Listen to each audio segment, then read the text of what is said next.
whenever there are people gathered together, there will be food. Food is a very emotional thing, right? It can really spoil your day or it can make the occasion. Food is central in those moments, in creating those memories together, but the sounds, the setting, the context of how we gather and how we consume, who we eat with, they all contribute to the plethora of emotions that we do experience within that moment. Striving to ensure that our services are delivered well will help them to center a lot about the relationships that would surround those events. The people that are gathered around, it really creates that moment and helps us to see that we are impacting people's lives. Esteem others higher than yourself. We have to always think about it. But showing love and generosity through your concern. How are you today? Simple words like this. I think what I admire most about my father is his generosity. There's a side of him that is very loving of people. He gives generously, and I think that's how he shows how he cares about people. And that extends to the family that we have here at Elsie's Kitchen as well. Elsie's Kitchen is a food service company, and we have footprint in food court management, professional kitchen management, institutional catering, but largely we are events catering company. Currently our team is made up of 120 full-time staff. We operate one of the largest central kitchens in Singapore, which is about 57,000 square feet.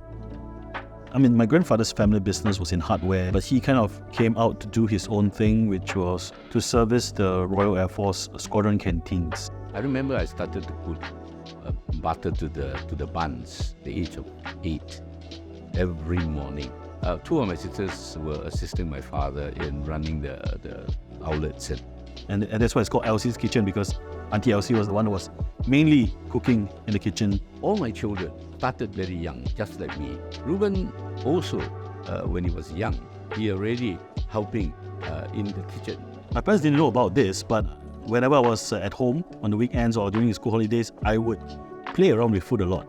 My family had a lot of ingredients back home, so when they were not around, I would usually bring out ingredients and make all kinds of food creations with it. I think my early dishes were chocolate sundaes with all kinds of toppings. Of course, when I was 3, it was mostly sugar and butter that I was excited about, but I think that really sparked for me my interest in food. As he grew older, they start doing waitering job during banquets. So they see how kitchen operates and all that, from here to there, how everything is being prepared, how things are run. They didn't pressure me outright. They gave me the space to explore my career. Now, I did not push him to come in, but I tell him that here is a business and we are getting old. Do you want to come in here or you want to go on? Well, he had a calling, and so he went into the youth discipling projects in universities and all kinds of things. Part of the process was continuing to figure out my faith and how that interacted with the biblical worldview. Through my time in the Varsity Christian Fellowship, where I learned to read the Bible for myself. It came a point in time where, while I was doing a full-time Christian ministry, that my father also shared about the opportunities of selling the business. And we had a conversation about, is it now time for you to come back to the family business? And they left that decision to me. He says, well, he is keen and he wants to do it. So after 2 years, I believe, or 2.5 years, he came. I saw this eventually as a continuation of ministry work, with the realities of the marketplace, about the systems that we had to interact with the norms that were affront to a biblical worldview, was going to be challenging and muddy. But it was really an immersion for him. There's a good coach. I will put you in so that you get a taste of it, like a swimming coach, of what struggling is all about. And then when you're going to drown, I'm going to jump in and save you. Well, transitioning in a family business is challenging because there are gaps in understanding across the generations. I know how to run the traditional type or running a business, but as far as coming to technologies and all that, it's a bit beyond me. So that has to get a younger, more vigor and more exposed to modern technology, and also the knowledge of the new know-how of running a business. And with his training as a business graduate, I believe he will complement. So I began by taking stock of the business, and I understood a lot of the professional transformation that needed to be done. For example, changing compensation structures, it wouldn't make direct sense to them because nobody wants to pay more money for no reason. I think back then in the business, it was the norm to pay a certain way, and the market rate was not always fair. 10 to 20 years ago, it was the norm to declare a certain rate and to pay a different rate. So of course it was untruthful, and I know that had to change, for example. But that was the norm. So it didn't make sense for a business outright just to increase pay. But helping them to understand how that would transform into employee satisfaction, loyalty in the company, and how that would help our employees flourish in their own lives.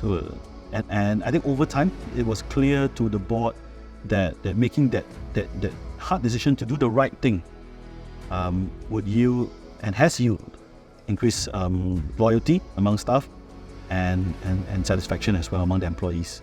There's a big difference from other company to us in terms of pay, because Elsie's Kitchen, they pay their staff per incentive. Unlike other companies here, they pay their staff fixed. So here in Elsie's, like, if you work more, they will give you more incentives. Elsie's Kitchen has allowed us to save more money, so my wife can study overseas and elevate her education.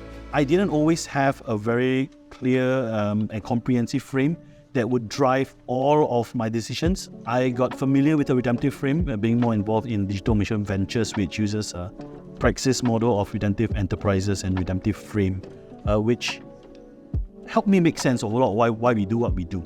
As I understood the Bible and how the momentum of creation to new creation, that kind of allowed me to dialogue with every decision junction, whether it was how we pay, how we treat our competitors, how we dealt with our suppliers. That redemptive frame of making all things new and how we live and move in God's new kingdom shaped the decisions, and it helped me to make those policies that we did. Like I mentioned, it is a constant dialogue and a constant interrogation of the world that we are in, the norms that we participate in and we accept, and what it should be according to God's way of His new kingdom. But if we look at the holistic well-being of all our staff here, then there are different aspects of their lives that we have to be involved with. Looking at also their emotional well-being as well, right? Spending a lot of time meeting people. So having a listening ear, building those relationships, building the space and the culture where employees feel safe to share about what happens at home and how we as a business can help them to manage their workload, help them to manage the work arrangements so that they can deal with the challenges that they are facing. My favorite thing in Elsie's Kitchen is that the bosses here have a good heart in the company, in their staff. So they treat us well. They treat us like their family, and I found my second home here. As I say, love people, your client and your staff, your employee, people under you. Love encompasses many things. From love, you show compassion. People can feel it. And be charitable with your time, with your whatever God has blessed you with. Paying people more is never easy, right? It doesn't always make sense traditionally to the market. Competitors would feel threatened.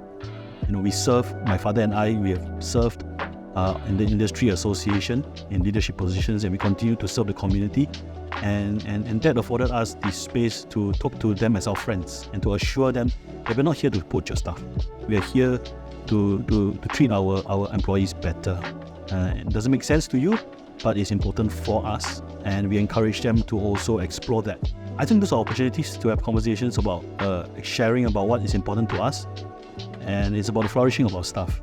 They may not always understand it in the faith-based terms we understand them, but they do appreciate how that can be, like I said, helping them to understand in the terms of customer, in employee loyalty and employee satisfaction, and the morale of the staff as well. And I think definitely now that they see how our staff are doing, how our staff continue to work with us and how they're happy with us, the other competitors are also appreciating what we are doing and why we are doing it. So Elsie's Kitchen gave me the opportunity to have a saving that we could be together in other country. So Elsie's Kitchen has allowed me to save this have a savings so we could be together overseas, which is much better for my daughter's future. People choose us because they know that we are trying to do things differently. And what we are trying to do here in creating and ushering in God's kingdom is really just the beginning.